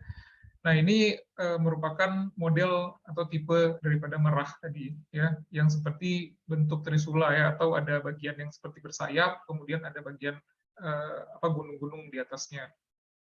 Nah, tipe seperti ini memang berkembang tidak hanya di Pasai tapi juga di Gampung Pande ya. Jadi di Gampung Pande yang dipercaya sebagai kampung seribu nisan dan kampung di mana nisan-nisan itu dipahat ya, asal muasal daripada nisan di Banda Aceh, itu banyak ditemukan tipe seperti ini ya. Ini yang di bagian kanan juga tipe merah seperti itu ya. Jadi jika mengacu pada tipe merah seperti ini merupakan tipe yang memang awalnya berkembang di Pasai ya. Kemudian jika kita melihat tipe yang sebelah kiri ya, ini di bagian background saya juga saya menggunakan dua tipe tersebut. Ini menggambarkan dua dinasti. Sebenarnya dinasti Aceh Darussalam yang sebelah kiri, sedangkan yang sebelah kanan ini menggambarkan dinasti Pasai ya. Ada kemungkinan mereka masih rapi menggunakan model-model nisan ini sampai Iskandar Muda ya, karena Iskandar Muda merupakan keturunan daripada dua dinasti, yang mana dinasti Samudra Pasai kemudian pindah ke Banda Aceh. Mereka bergabung dengan namanya Darul Kamal, sedangkan dinasti lama yang ada di Aceh sendiri atau di daerah Banda Aceh itu merupakan dinasti Lamuri ya. Lamuri kemudian pindah ke Mukuta Alam dan Darul Kamal kemudian bersatu, dan itu raja pertama atau sultan pertama yang memang memiliki dua darah tersebut adalah Iskandar Muda. Makanya Iskandar Muda sangat memegang peranan penting lah di Aceh pada masa itu ya, karena memang dia mewakili dua darah tersebut. Nah, kemudian di masa akhir ya, saya melihat ada kesamaan di antara tipe Gada ini ya, yang mana tipe Gada ini memang muncul di masa yang lebih akhir, baik di Aceh maupun di Jakarta dan sekitarnya. Ya. Kemudian juga tipe Gada ini atau tipe kerucut terbalik ini juga ada kesamaan, yaitu munculnya di daerah-daerah yang agak pedalaman, ya, agak ke dalam, gitu. Karena ada kemungkinan memang kalau di Aceh sendiri ya, daerah-daerah yang di sekitaran pesisir itu mungkin terpengaruh dengan tsunami purba, yang mana itu sudah merupakan riset daripada Patrick Daly dan teman-teman ya. Mereka melakukan semacam pemetaan daripada nisan atau batu-batu Aceh kuno untuk mengetahui dampak daripada tsunami purba tersebut, yang mana menunjukkan bahwa di daerah Banda Aceh dan sekitarnya tipe-tipe nisan yang ada di abad ke-15 dan sebelumnya itu malah tidak ada lagi ya. Ini kemungkinan memang daerah ini pernah terjadi sebuah bencana kemudian menghilangkan nisan-nisan tersebut. Sedangkan di daerah Lamuri yang posisinya agak sedikit tinggi ya, tidak terkena dampak daripada air atau tidak terendam tsunami pada 2004 kemarin, mereka berpendapat bahwa daerah tersebut lebih aman dan nisan-nisan yang lebih lama itu terpreserve di sana ya, atau selamat. Nah, kembali ke nisan-nisan ini, nisan-nisan yang bentuknya seperti kerucut terbalik dan muncul pada masa-masa akhir seperti masa kepemimpinan dinasti Bugis ya, yang sebelah kiri ini, dan orang-orang yang memiliki keturunan Arab di Aceh, itu juga munculnya di daerah yang agak sedikit ke pedalaman atau seringnya di tengah hutan. Ya, bahkan baru-baru ini pembangunan tol Sigli Banda Aceh ya, di bagian ke-5 ya, atau di dekat kota Banda Aceh di daerah Kota Baru itu sempat terhenti ya, bahkan sampai hari ini, karena memang ditemukan ribuan makam yang tipenya tipe-tipe gada seperti ini atau tipe kerucut terbalik ya. Saat ini nisan-nisan ini sedang masuk ke dalam proses identifikasi, kemudian kemungkinan akan dipindahkan ya, karena memang tanahnya akan digunakan untuk proyek tol. Nah, sebagai penutup, saya ingin menyimpulkan sedikit dari presentasi saya tadi dan presentasi Mas Rehan, bahwa ternyata ya, tipe yang tadinya dikelompokkan oleh Dr. Otman Yatim ke dalam abad-abad yang tentunya agak sedikit statis ya, atau abad-abad yang sudah terkelompok-kelompokkan seperti ini, ternyata memang model-model nisannya terus-menerus digunakan gitu ya. Hal ini dibuktikan dengan ditemukannya nisan-nisan dari periode sebelumnya bukan di Aceh ya, justru ya, bukan di Aceh dan di Semenanjung Malaya, tapi di Jakarta dan sekitarnya seperti itu. Jadi ternyata nisan-nisan yang dari periode sebelumnya tetap digunakan pada periode selanjutnya seperti itu, tidak seperti pengelompokan Dr. Otman Yatim yang mana dia mengelompokkan bahwa di masa ini hanya nisan-nisan seperti ini, tapi ternyata memang ada semacam kontinuitas ya, jadi tetap digunakan walaupun memang model-model nisan yang belakangan seperti 1700 dan 1800 ini baru muncul memang pada masa ini ya, baik di kedua daerah seperti itu. Kemudian untuk mengelompokkan atau mengklasifikasikan bahwa sebuah batu adalah batu Aceh, mungkin kita bisa melihat model-modelnya dari 3 bagian ya, bagian kepala, bagian bahu atau tengah, dan bagian kaki. Jika bagian kepalanya memang agak mengerucut ke atas, kemudian bagian tengahnya memiliki bagian yang seperti ada inskripsi atau bagian yang agak ada kotakan seperti ini ya, agak kotakan seperti ini. Nah, itu mungkin bisa kita kelompokkan ke dalam nisan Aceh, dan tentunya memiliki bagian kaki yang memiliki ornamen-ornamen. Mungkin dari saya seperti itu saja. Selanjutnya mungkin bisa dilanjutkan dengan sesi tanya jawab, atau mungkin ada komentar dari teman-teman sekalian, dan tentunya dari Mas Rehan dan Mbak Ruri. Saya kembalikan ke Mbak Ruri. Ya,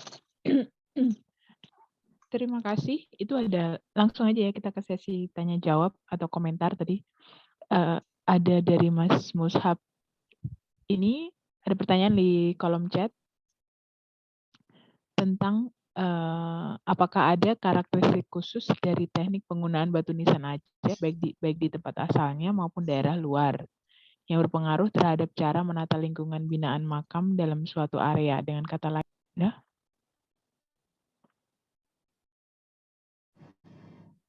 Sorry, saya yang terlempar kayak tadi. Oh gitu.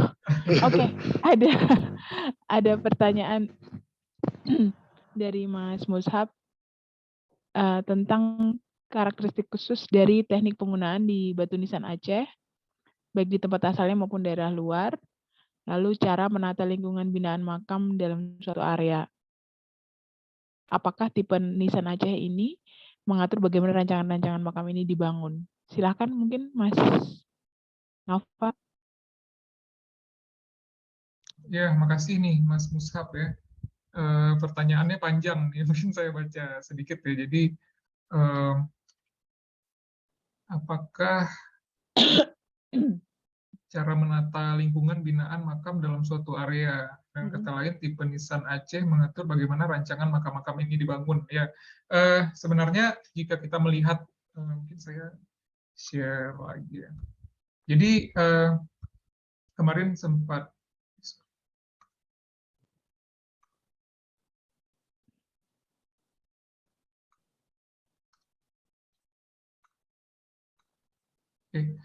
sempat diskusi dengan Mas Rehan juga dan Mbak Ruri pertama kali ya, jadi terkait dengan tradisi nisan ini ya. Nah, karena tradisi nisan ini kan sampai sekarang tidak dilanjutkan lagi dan memang terputus pada masa Perang Aceh Belanda gitu. Nah, memang sangat disayangkan akhirnya terkait dengan bagaimana pembuatan nisan ini atau ada ketentuan-ketentuan khusus yang harus dimiliki oleh nisan Aceh itu tidak diketahui lagi seperti itu ya. Jadi tidak ada semacam turunannya, karena jika kita merujuk pada Rumah Aceh ya, atau Rumah Aceh itu pembuat arsitekturnya atau yang dikenal dengan utuh ya, arsitek Rumah Aceh itu masih ada kayak gitu ya, masih diturunkan ya, karena memang utuh-utuh itu biasanya memiliki anak, kemudian anak-anaknya itu mereka edukasi untuk itu, sedangkan pembuat nisan ini sendiri semacam musnah ya, atau punah kayak gitu ya, karena memang menurut teman-teman dari Mapesa ya, dari catatannya memang orang-orang yang dianggap pandai atau pandai untuk membuat nisan ini pada masa perang itu turun untuk berperang juga gitu. Akhirnya mereka banyak yang syahid dan hilanglah tradisi daripada makam ini. Ya, kemudian juga memang tidak diteruskan lagi karena memang tradisi daripada nisan ini juga tidak digunakan lagi pada makam-makam yang masa kini di Aceh. Sedangkan tata letak daripada makam itu sendiri ya biasanya memang berkelompok ya di dalam sebuah daerah gitu ya, atau sebuah lingkupan. Jika memang itu adalah makam raja-raja, biasanya ada temboknya seperti ini. Sedangkan jika itu makam para ulama, biasanya tidak bertembok ya, atau hanya makam-makamnya saja seperti itu. Ya, dan rata-rata memang tembok-tembok makam ini sudah tidak ada lagi, sehingga sekarang memang makam-makamnya itu sudah seperti ini ya. Kalau misalnya ini memang makam-makam daripada bangsawan, biasanya memang dibikin atapnya ya, atau diberikan atapnya, tapi ini baru seperti itu ya. Dan rata-rata memang juga berjajar ya, makam itu berjajar beberapa kayak gitu ya, dan di dalam di dalam kompleks daripada Istana Sultan itu ada beberapa kompleks lagi ya, itu yang menggambarkan kekerabatan atau kedekatan daripada antar sultan. Nah, ada yang menarik ya, jadi antara sultan dan sultanah ya, walaupun mereka suami istri tidak dimakamkan di dalam satu kompleks yang sama, itu menariknya ya, karena masing-masing misalnya kayak Sultan Iskandar Thani, dia memiliki orang-orang kepercayaan atau kedekatan dengan yang lain, itu justru di dalam satu kompleks bersama, sedangkan sultanah di kompleks yang berbeda. Begitu pula dengan makam-makam seperti ini ya, ini adalah kompleks makam yang agak bercampur sebenarnya antar beberapa dinasti. Ya, ini menggambarkan bahwa kompleks ini justru yang dimakamkan di dalam beberapa kompleks itu adalah kompleks-kompleks yang menunjukkan kedekatan, atau mungkin juga seperti yang di kandang 12 ini justru sultan-sultan yang memang sangat penting ya, seperti Ali Mughayat Shah, Al-Mukamil, dan Al-Kahar itu ada di dalam kompleks kandang 12 ini gitu ya. Ini di kandang 12 ini makam-makam yang memang orang-orang penting seperti itu. Ya, jadi terkait dengan pertanyaannya Mas Mushab tadi ya, apakah ada tatanan khusus ya yang mengatur ya, apakah tipe nisan di Aceh juga mengatur bagaimana rancangan makam-makam ini dibangun, itu sudah tidak diketahui lagi ya, bagaimana rancangannya atau tatanannya jika menurut daripada pandinya sendiri ya, atau pandainya, karena pastinya itu ada gitu ya, pastinya itu ada ya, karena kalau tidak seperti itu tidak mungkin muncul bentuk-bentuk makam yang seperti ini dan bentuk-bentuk makam yang memang memiliki kemiripan ya, tentunya pasti ada. Dan setelah diselidiki juga tidak ada penggunaan batu yang berbeda antara wanita dan pria gitu ya. Jadi bentuk-bentuk itu ya sudah bercampur ya, walaupun di Pasai sendiri biasanya batu-batu yang bentuknya agak memanjang itu untuk yang pria, dan batu-batu yang lebih tumpul itu untuk wanita seperti itu. Tapi di Banda Aceh sendiri itu sudah lebih bercampur ya, jadi tidak ada lagi klasifikasi khusus ya untuk pria dan wanita. Begitu juga dengan waktunya, ya, rentang-rentang waktunya juga bisa dibilang sudah tidak tidak teratur lagi seperti itu, ya, yang ditemukan di Banda Aceh. Ya mungkin seperti itu, ya, Mas Musab, kira-kira menjawab nggak, ya?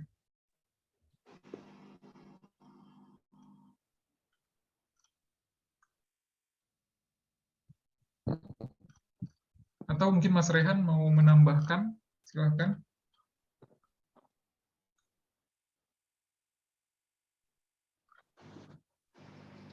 Kalau saya opal sama Mas Musab, jadi Hmm.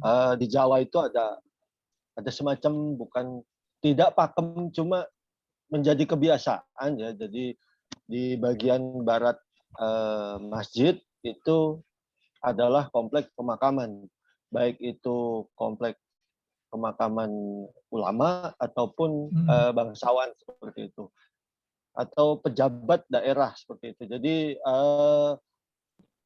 tata letak ini mengikuti dari kompleks makam di Masjid Demak, di bagian barat Masjid Demak seperti itu. Sedangkan ulama itu lebih ke gunung. Jadi ada ungkapan itu di salah satu sumber, di bawah langit, di atas bumi. Nah, satu-satunya tempat yang di atas langit, di bawah langit, di atas bumi adalah pegunungan seperti itu, atau perbukitan. Jadi kita bisa lihat dua contoh. Contoh pertama yang ada di Masjid Demak, tata letak makam. Kemudian contoh kedua adalah di Gunung Sembung yang ada di Cirebon seperti itu. Meskipun yang dimakamkan adalah pejabat atau bangsawan seperti itu, tapi selain pejabat dan bangsawan, yang dimakamkan di paling atas adalah ulama. Jadi Sunan Gunung Jati atau Syarif Hidayatullah. Nah, model ini kemudian diikuti oleh Sultan Agung yang membuat kompleks makam di Imogiri. Sedangkan tata letak seperti di Masjid Demak justru malah yang pejabat-pejabat atau ulama-ulama yang dekat dengan kauman seperti itu. Jadi biasanya dimakamkan di bagian barat masjid. Jadi tata letaknya seperti itu. Sedangkan untuk apakah itu pejabat atau bukan, itu hanya kita bisa lihat di kompleks makam Garisul dan kompleks makam Gunung Pulantung di daerah Bogor. Untuk yang lainnya saya belum tahu karena tidak ada identifikasi, kecuali beberapa tempat yang menggunakan nisan tipe Trisula atau tadi merah tadi. Karena di beberapa tempat, terutama 3 tempat yang tokohnya jelas, yaitu di Jatinegara Kaum, kemudian di Masjid Jayakarta, di Mangga 2, kemudian di Lenteng Agung, itu ada salah satu sumber bangsawan Jawa itu dibuang ke Batavia dan dimakamkan di situ. Jadi identifikasi penggunaan nisan makam tipe merah atau Trisula itu ada ciri khas sebagai bangsawan seperti itu. Kemudian tipe gada yang terakhir-terakhir baru penelitian, ya kurang lebih tahun 90-an, itu menyatakan tipe gada, bukan tipe gadanya, nisan yang diberi nisan adalah tokoh-tokoh penting seperti itu. Sedangkan tokoh-tokoh lain yang mungkin tidak terlalu penting itu hanya diberi patok-patok batu biasa seperti itu. Dugaan saya seperti itu. Mungkin nanti ada penelitian lanjutan yang menyatakan bahwa penggunaan nisan tipologi Aceh dikhususkan sebagai bangsawan. Tetapi ada juga nisan tipe Aceh yang digunakan oleh misalnya Habibah seperti itu. Jadi Habib lah di beberapa tempat itu justru digunakan nisan tipe Aceh. Mungkin bukan motif, tren ya. Mungkin tren penggunaan nisan tipologi Aceh itu untuk orang-orang penting, mungkin seperti itu. Ya, cukup dari saya. Iya, Oke. Mas. Untuk pertanyaan berikutnya, apakah penggunaan nisan tipe Aceh ini hanya digunakan oleh kalangan kerajaan atau tokoh penting pada masanya, ataukah masyarakat umum yang sezaman dengan juga bisa menggunakan nisan Aceh tersebut? Dari Satria. Saya kira udah terjawab ya Mbak Dani. Tadi ya? Oke. Tadi udah terjawab. Meskipun itu di pedalaman, itu saya kira, nah baru dugaan sih, belum ada penelitian lanjutan, itu memang penggunaan nisan itu khusus bangsawan atau ulama. Ya, yang itu yang terjadi di Aceh juga seperti itu. Jadi memang model-model makam yang berukir terutama ya itu digunakan oleh bangsawan dan ulama. Nah, kemudian kan memang di dalam satu makam itu terdapat beberapa makam yang lainnya ya. Jadi makam-makam yang memang misalnya sahabat-sahabatnya atau orang-orang terdekatnya daripada bangsawan tersebut biasanya memang tidak secara ukiran-ukirannya itu tidak sekompleks daripada yang utama gitu ya. Walaupun tidak menutup kemungkinan misalnya istrinya atau keluarga-keluarga terdekatnya itu juga menggunakan model-model nisan tipe Aceh seperti ini gitu ya. Tadi ada model yang kerucut terbalik, tapi kerucut terbaliknya memang tidak tidak diukir sama sekali ya. Itu banyak sekali ditemukan mengiringi nisan-nisan yang memang penuh dengan ukiran, yaitu yang ditemukan di Aceh, dan saya rasa di Jakarta dan sekitarnya pun juga yang Mas Rehan tunjukkan ya seperti itu ya. Jadi ada makam utamanya, kemudian makam-makam lainnya itu memang tidak terlalu diukir seperti itu.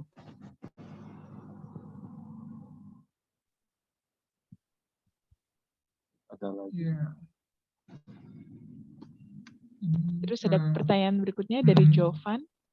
Apakah ada makna secara spesifik di tipe-tipe nisan tersebut untuk di Jawa Timur? Oh, karena Jovan dari Jawa Timur ya.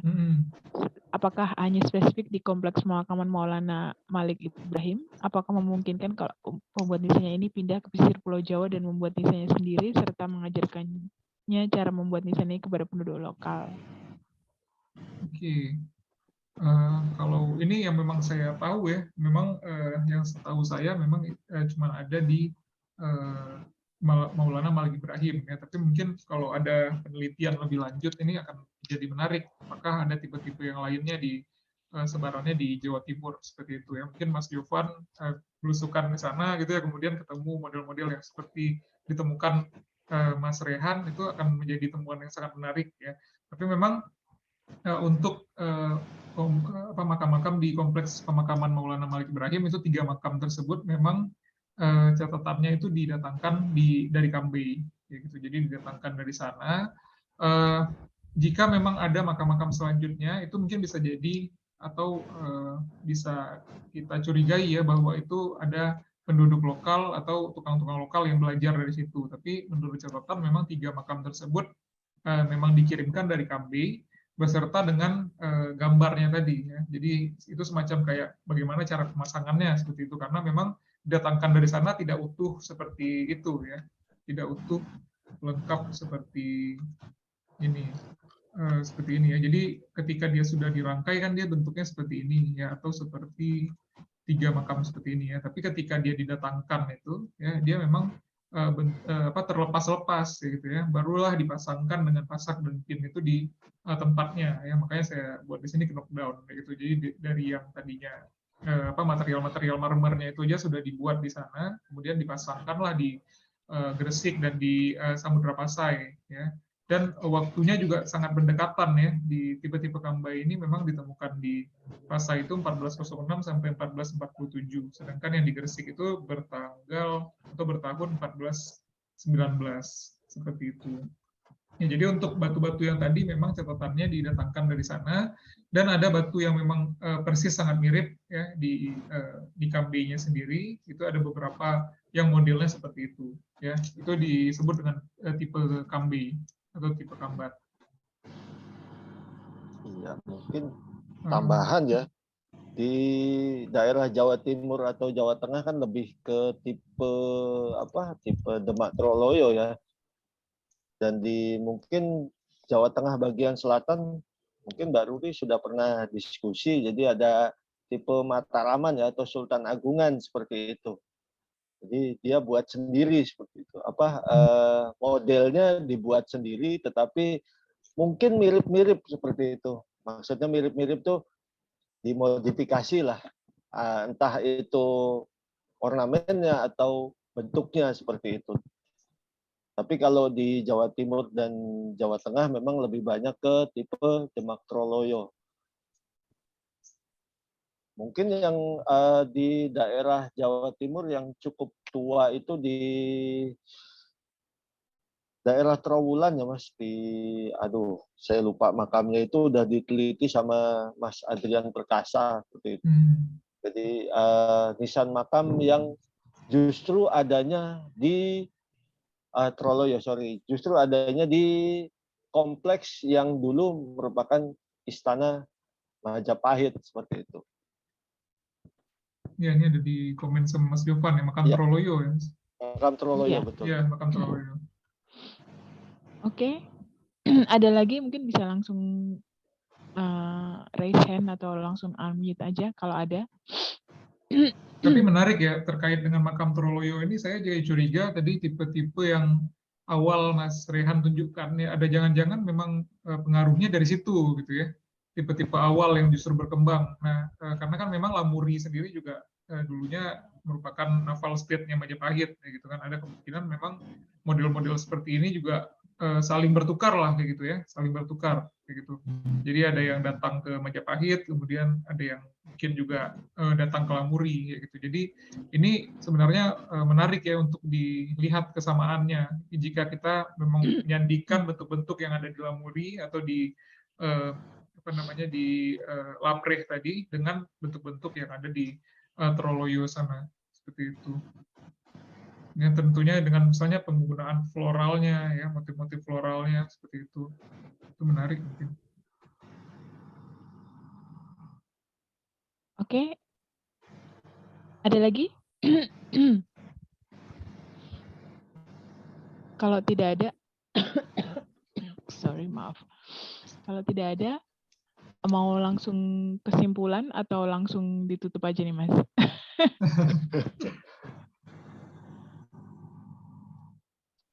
Mungkin bisa sedikit kesimpulan Mas Noval atau Mas Rehan? Mas Noval, silakan. Oh, gimana nih? Saya dulu atau Mas Rehan?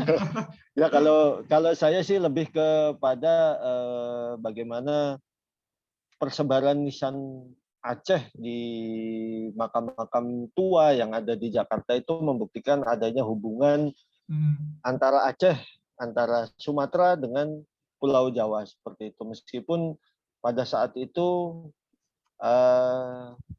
Jakarta dan sekitarnya terutama sudah berada di bawah kekuasaan VOC. Tetapi kan saat itu, di saat yang sama, VOC juga sedang berhubungan dagang dengan Aceh. Jadi mungkin ada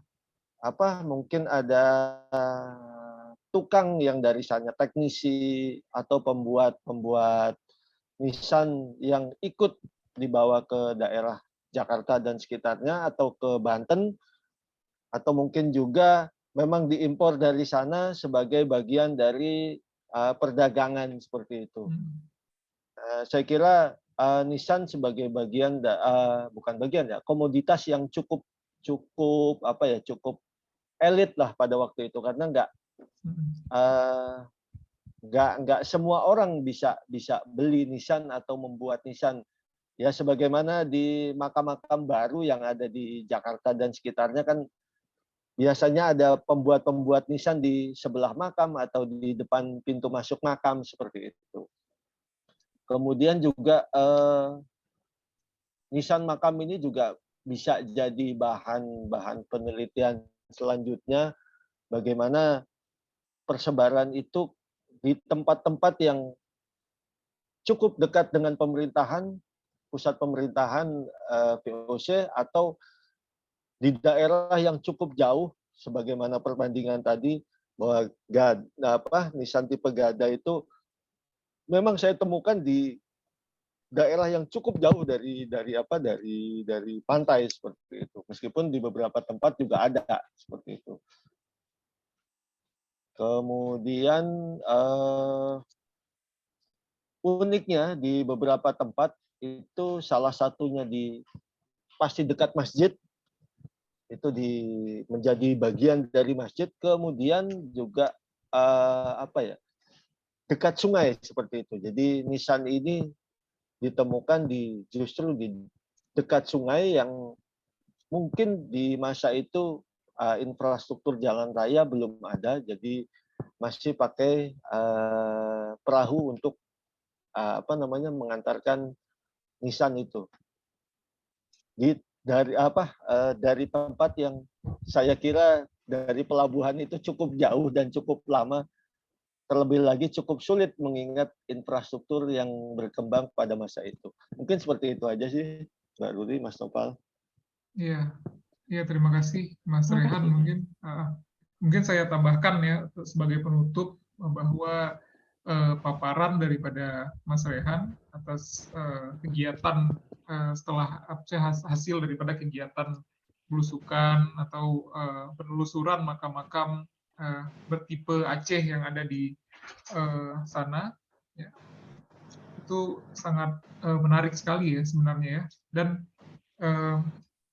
bahwa batu-batu Aceh yang ditemukan ini menunjukkan bahwa temuannya ini menarik dan komprehensif, dan tentunya perlu ada penelitian lebih mendalam lah ya terkait dengan campuran daripada batu ini ya. Jadi batu ini apakah dari Aceh sendiri, apakah mungkin ada pengaruh-pengaruh dari tempat lain. Yang sudah ditemukan bahwa memang batu ini ada pengaruh dari luar seperti misalnya dari Kambe, dan juga ada pengaruh dari dalamnya sendiri yaitu dari Aceh seperti itu ya. Kemudian yang juga ditemukan saat ini adalah bahwa batu-batu ini bisa juga diimpor dari Aceh, itu sudah terbukti, ada catatan-catatannya. Dan juga batu-batu ini ternyata juga ada yang sudah dikembangkan di setiap daerah-daerahnya seperti itu.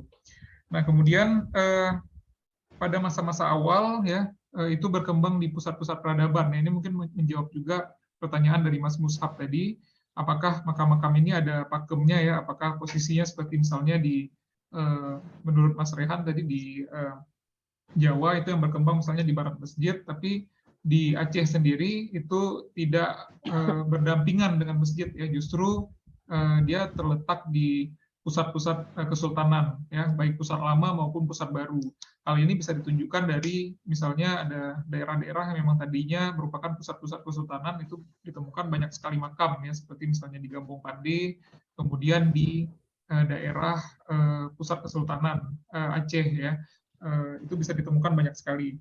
Kemudian pada masa-masa akhir ya, ketika Aceh sudah mulai mendapat banyak sekali serangan dari Belanda dan serangan dari pihak luar, makam-makam ini kemudian ditemukan lebih ke dalam ya. Ini juga yang terjadi di Jakarta dan sekitarnya ya. Makam-makam ini di abad ke-19 justru ditemukan agak sangat jauh dari perkotaan ya. Ini juga menunjukkan bahwa pusat-pusat daripada peradaban itu juga pindah ya ke tempat-tempat yang lebih dalam ya, setelah daerah-daerah yang di pesisir itu dikuasai. Ya mungkin dari saya seperti itu ya. Saya kembalikan lagi ke Mbak Ruri. Terima kasih Mas Rehan dan Mbak Ruri. Ya, terima kasih. Terima kasih Mas Noval dan Mas Rehan buat sharingnya malam ini. Malam-malam ngomongin nisan ini agak serem nggak sih? Enggak ya? Enggak lah. Kita ngomonginnya seru-seruan. Iya. Enggak ngomongin ngeri-ngerinya. Oke, terima kasih buat keikutsertaannya malam ini. Mohon maaf apabila ada salah-salah kata. Kalau memang ada pertanyaan, bisa langsung ke DM ke Instagram kami. Nanti saya terusin atau langsung follow Instagramnya Mas Rehan dan Mas Noval. Ya sekali lagi Indonesia Graveyard mengajak teman-teman untuk lebih menghargai dan menghargai warisan budaya bangsa berupa nisan tua, yang tidak selalu harus seram, karena di situ banyak terkandung nilai-nilai pengetahuan yang salah satunya yang kita bahas malam ini. Terima kasih Mas Noval dan Mas Rehan, sekali lagi keren banget paparannya. Nanti kalau memang ada yang ketinggalan, nanti kami upload di YouTube Indonesia Graveyard. Terima kasih Mas Noval, terima kasih Mas Rehan, terima kasih semuanya. Selamat malam. Selamat malam. Assalamualaikum. Waalaikumsalam warahmatullahi wabarakatuh. Ya, terima kasih Sampai ini jumpa semuanya. kembali. Ya, mudah-mudahan ada yang kedepannya lagi nanti ya, desain-desain dari tempat lain. Siap. Siap. Terima kasih. Ya, terima Mas kasih Noval. semuanya. Mungkin mau izin duluan ya. Ya, silakan. Ya, izin duluan ya, Siap. Mbak Nur. Silakan. Terima kasih Mas Noval, Mbak Ya, Nur. sama-sama Mas Rehan, Mbak Ruri. Assalamualaikum. Waalaikumsalam.